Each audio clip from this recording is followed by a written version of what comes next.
Testing, testing, testing. Welcome to the show with Joe. I'm Joe. I'm back. Took a week off and I have some new sunglasses. Ayo. So, this week in sports, let's get into it. So obviously, some of the biggest Philly news of this week has been this is an article from before that I had saved, and it was leading up last week, and now it's official. LeBron James is coming to Philadelphia. Now, I put out a video saying that the Phillies, nope. So I put out a video maybe 2 weeks ago now about how I was very worried about the Sixers and their impending implosion. Signing Jaylen Brown, and I didn't like it because of the playoff attitude he had towards us and how he doesn't like Joel Embiid. Now it's starting to get a little interesting here with the starting lineup potentially looking like LeBron James, Joel Embiid, VJ Edgecombe, Tyrese Maxey, and Jaylen Brown. So at the very least, they're watchable. And now there's talks that potentially Steph Curry may be a landing spot. Philly may be a landing spot for Steph Curry, which is at the very least interesting. Am I right? If the Sixers get Steph Curry or some kind of crazy 3-point shooter, man, that is going to be an all-time team. I mean, Dave Portnoy went off on Instagram saying how he hates Philly and how this is just going to be a big implosion. And don't get me wrong, I haven't drank the Kool-Aid yet. I've seen the Sixers' moves over the last, 15 years, and it has not been good. We had one chance at the playoffs, and we blew it pretty badly. Last year was just like a surprise. We didn't think we'd ever come back and beat the Celtics, and we did. But at the very least, for Sixers fans, we're at least watchable again. So that's fun. More crazy stuff happened this week. Anthony Smith is accused of threatening to kill his wife if she refused to leave with him following an altercation at the bar. He allegedly grabbed her, pushed her into a vehicle, and later attempted multiple times to run her over with the vehicle after she escaped. This is a weird situation that's ongoing because the wife came out and said this didn't happen, and she called the cops for his mental health. He was just acting a little erratic, apparently, which is really scary. I mean, there's a lot of stuff like this going on with the UFC right now, and I don't know. I don't know. They're professional fighters, right? They go in and fight, but they're taking a lot of head hits, and the one that's actually scary, and I'm not going to put it on here because it is a little sad. I mentioned it before, but BJ Penn is looking real, man. He basically thinks that his whole family's a clone in Hawaii right now. He can't even live at his house, under a restraining order, so he lives across the street in a little shack. Real sad, and I hope Anthony Smith is good here, but it's scary to see articles like this from a face that you see pretty often fighting in the UFC. Yeah. This one's cool. I think Baker Mayfield, just jumping topics here to Baker Mayfield and the Tampa Bay Buccaneers. Buccaneers have been pretty fortunate. I mean, they went from Jameis Winston to a stopgap year to Tom Brady, win a Super Bowl or two, and then go pretty much right to Baker Mayfield. And Baker Mayfield's been fighting his whole career to be a starting quarterback, and I don't really feel either way on him. I think he's pretty top tier mid, I would say, and He felt disrespected this offseason with the contract offers that he got. And he made it pretty clear here, and a lot of interesting stuff. I had mentioned this before where Baker Mayfield's old head coach is now the head coach of a team in his division who basically talked down to Baker Mayfield. So Baker Mayfield made a comment that he was excited for him to be in the division so he can try to like show why it was a mistake to let him go, because it was that coach's decision to get rid of Baker Mayfield on the Browns. So Baker Mayfield, he has a voice, right? He's in all these commercials and stuff, but take a listen to how he handles this pretty well. It's the best possible way to call out your team without really hurting yourself, I would say. Yeah, I mean, obviously I've told you guys I've been pretty upfront and honest about my feelings about Tampa. It being home for now our family. We're raising kids here. We love it here. I wanted the deal done and set the deadline and told them it was going to be all ball after that, and I did mean that. And I don't know if they thought I was just going to take some of the offers that they gave, but I'm at the point of my career and understanding what I've brought to this franchise. One, I'm very, very thankful for the chance they gave me. Do not get me wrong on that. But I've also I really know what I've brought to this franchise, leadership-wise, and even play-wise. It's been some of the best years of my career, and I think it's only going to trend upwards, just being comfortable and feeling that. So disappointing in that regard to not have, to feel disrespected a little bit. And that's really the disappointing part, to feel undervalued after thinking you've earned it. This is not a poor me thing. There's a lot of other people that have it way worse off, but I can sit here and look at other quarterbacks and peers and evaluate myself based on that and put myself in certain categories that I deserve to be compensated for that. And I think I'm a franchise quarterback. I've been told I'm a franchise quarterback. It's been said publicly from ownership down here. And so to not have a deal done is very disappointing, but I said the deadline was the deadline, and I addressed the team to let them know I meant that. It's all ball. I'm with these guys.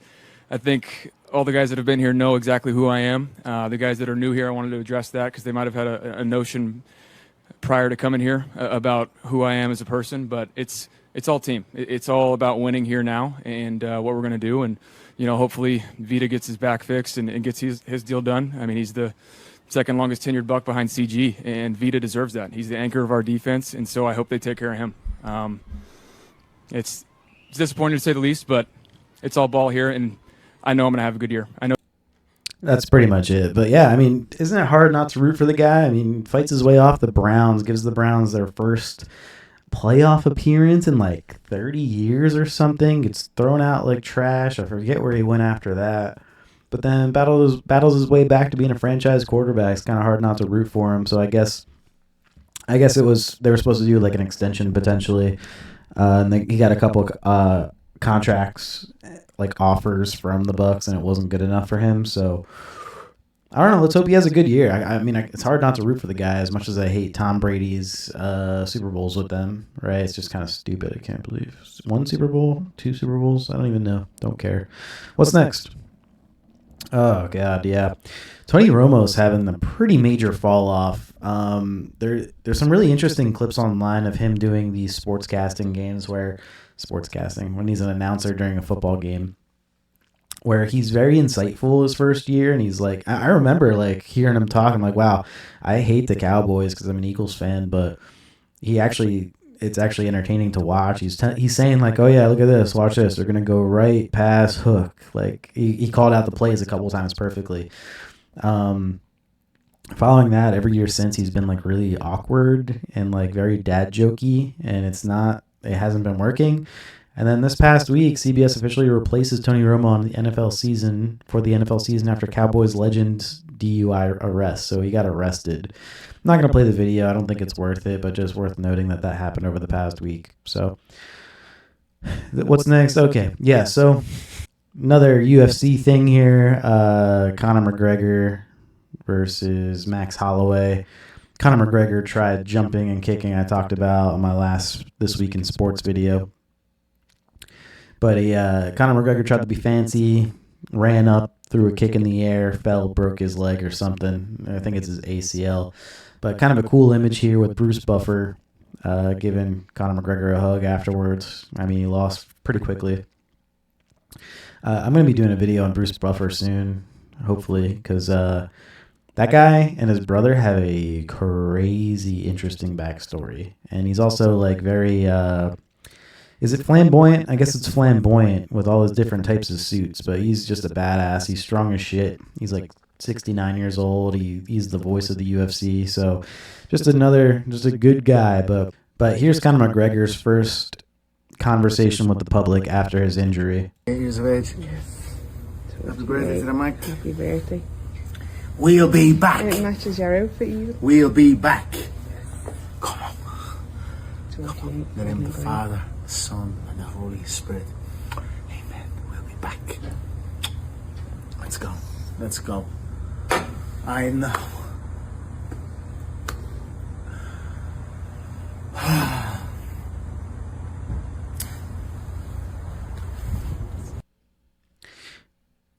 That's another guy I'm worried about. He's been an issue for a few years now. I mean, he got charged with some very crazy things overseas. And, yeah. I mean, losing that way basically twice in a row now. I mean, Dustin Poirier snapped his shin in half, and then he just tore his ACL. I think he's been in the ring a total of, what, less than one full round, probably. Probably made millions of dollars. They didn't even announce it. I mean, that's a whole other thing I was talking about where I think they knew he was hurt going into it. And, yeah, just officially announced he's coming back for 2027 for his last fight. So we'll see. We'll see. I mean, hard to like the guy. I think I showed this on my last This Week in Sports, but I wanted to show it again because I think it's hilarious. Cam Scadaboo hurt himself last year at the end of the year when the Giants were starting to go on a little run. And he's trying to prove that he's healed.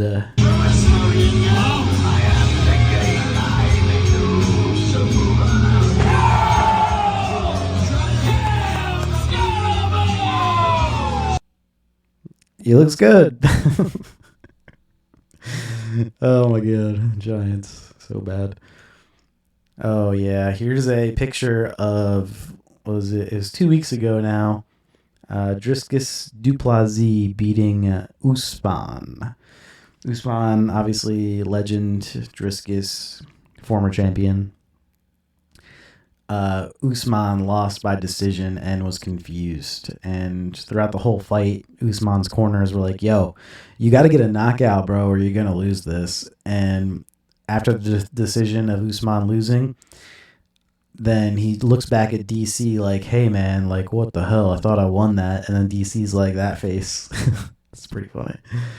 So, yeah, there it is right there. Usman talking shit, but Dricus owned him. I think he won all the rounds.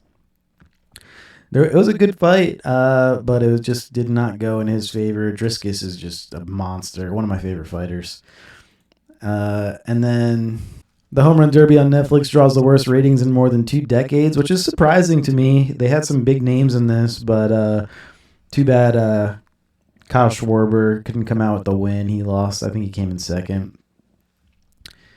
But yeah, I mean, I didn't see any, it was here's the problem. It was in Philadelphia and I didn't even know that. And Bryce Harper, I know, was in it, and Kyle Schwarber were in it. I would have watched if someone told me, but I didn't even realize. Like, I don't know. I think that's more on baseball than it is on, or Netflix and baseball rather than it is on the players and the game itself. I mean, it's fun. They make it funner every year. I just remember one. I remember one home run derby. I think it had to have been like early 2000s, like 2009 or 10 or something like that. They have like kids in the outfield and they're like there to get the balls caught from the players that don't make it over, right? So there's like a whole crowd of kids running around all over the field. You see them like swarming the ball in different directions. It's pretty funny. Well, one, I don't know who the batter was, but he was in the infield, and one of the batters like threw MLB swing line drive right at this kid's chest. I mean, he got taken off the field, but oh my God, it was just like, I'm laughing because it was so hard to watch, like crazy. Okay, yeah. So Patty the Batty Pimblett, he got a win. He went off, got a crazy awesome win a couple weeks ago. I just love specifically Patty the Batty. So like, there's weight classes for the UFC. Everybody has like a weigh-in, and they have to make weight, right? Like you gotta, if you're fighting at 145, you gotta be at 145, like whatever. So the craziest part to me is the amount of weight that these guys put on after the fight. Like they just go, some of these guys go crazy. If you see like Jamal, I don't remember his name, but he's got 2 thumbs up on his chest, like tattooed. He puts on a lot of weight, but this Patty is a different level. Okay, so look at him here, right? That's pre-fight, right? There's him now. Tell me that's not insane. He went for, this is what, 48 hours after the fight? Someone may have said he's Chris Griffin. That's funny.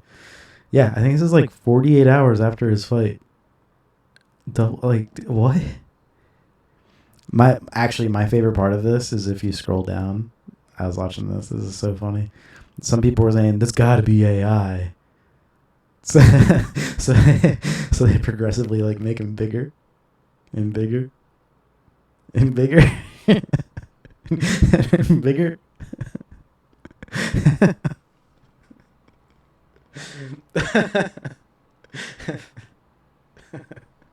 Oh my god.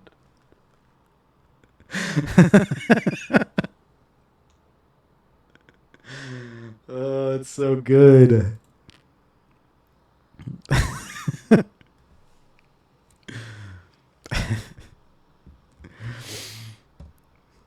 So funny. So funny.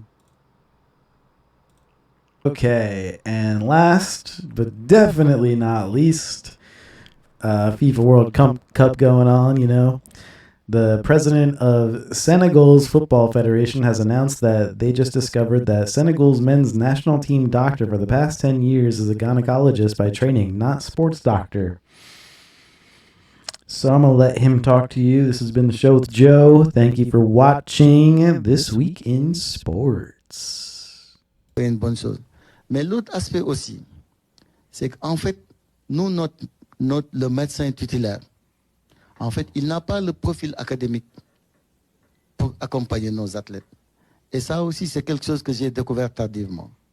Parce que le docteur Fedior, c'est un gynécologue de formation. Et je pense qu'à ce niveau, avec le retour que j'ai eu, bon, les joueurs n'étaient pas suffisamment convaincus pour être souvent accompagnés par lui. Donc, il fallait quand même, voilà, trouver une expertise convaincante, voilà, pour leur permettre quand même d'être très rassurés à ce niveau, parce que la santé passe avant tout.